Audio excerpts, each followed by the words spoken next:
For decades, Pluto was treated like a cosmic mistake. A leftover, a frozen pebble.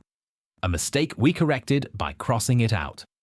In 2006, we didn't just demote Pluto. We buried it. We told ourselves it was too small to matter, too cold to move, too distant to care. And then, we actually went there. And what the data revealed was not silence. It was motion. It was heat. It was activity. Pluto was never dead. We were just wrong.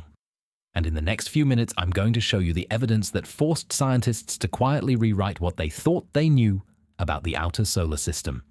Because Pluto didn't just survive the cold, it adapted. Hook 2. The journey that was never meant to surprise us. Before we talk about what Pluto is doing now, you need to understand what we expected to find. For almost a century, Pluto was nothing more than a blurry dot. Even through instruments like the Hubble Space Telescope, it looked like static. No detail, no features, no personality. Most scientists assumed Pluto would look like a dirty ice cube, cratered, cracked, frozen solid since the dawn of the solar system. So when NASA launched New Horizons, the mission wasn't about discovery.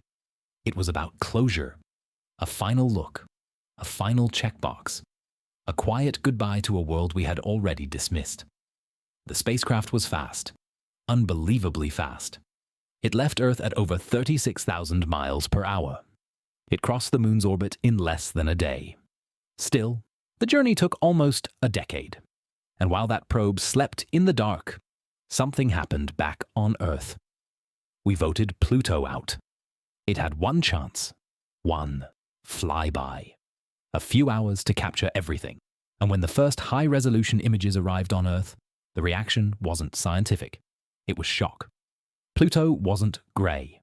It wasn't dead. It wasn't uniform. It was layered, textured, alive with contrast. And right there, centered on the surface, was something no one predicted. A massive, bright, perfectly shaped heart. At that moment, Pluto stopped being a footnote. It became a world. The heart that should not exist. That heart isn't decoration. It's the key to everything.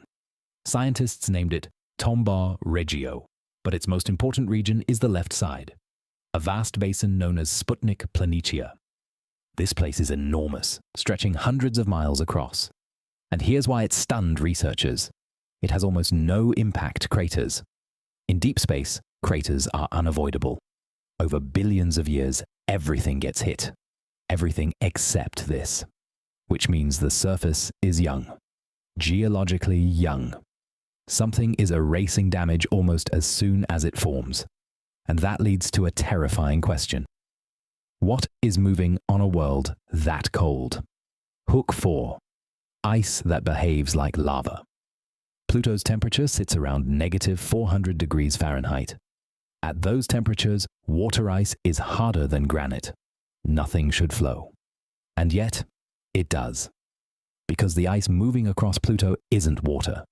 It's nitrogen. Solid nitrogen behaves very differently. Under the right conditions, it becomes soft, dense, mobile. Beneath Sputnik Planitia, heat rises slowly from below, warming nitrogen ice from the bottom. The ice rises, spreads, cools, sinks, over and over again. Like a lava lamp the size of a continent. Those massive polygon shapes you see on Pluto's heart, they are convection cells, each one evidence that Pluto's surface is actively recycling itself. That alone should not be possible. But Pluto wasn't finished. Hook 5. Mountains that should never stand. Just beyond the heart, New Horizons found mountains, not hills, not ridges. Mountains rivaling Earth's tallest ranges, and they are not made of rock. They are made of water ice. On Pluto, water ice is structural, strong enough to build peaks miles high. But two of those mountains were different.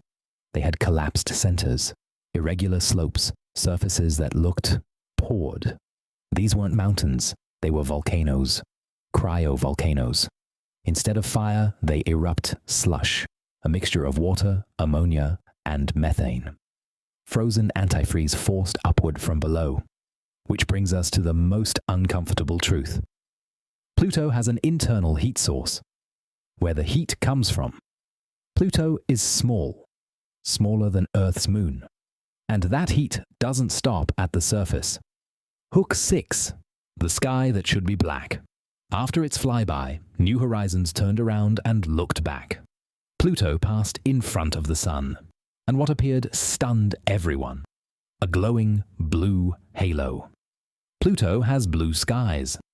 Not because of oxygen, but because of organic haze particles formed when sunlight breaks apart methane high in the atmosphere. Those particles drift downward, and when they land, they stain the surface deep red. That massive dark region on Pluto's equator, it's not rock, forever facing one another, and Charon bears Pluto's fingerprints, literally. Pluto's atmosphere is escaping. Some of it freezes onto Charon's poles. Sunlight alters it, turning it red. Pluto is painting its moon. Even as it slowly fades, it leaves a mark. Why Pluto still matters. Pluto lives in the Kuiper Belt, a place filled with frozen debris. Yet among thousands of objects, Pluto stands alone. Active, layered, complex, not a remnant. A ruler. The king of the Kuiper Belt. Final reflection. We didn't demote Pluto because it was wrong. We demoted it because we misunderstood it. And the irony is brutal. The moment we stopped calling Pluto a planet was the moment it proved it deserved the title more than most. So the question isn't whether Pluto should be reinstated.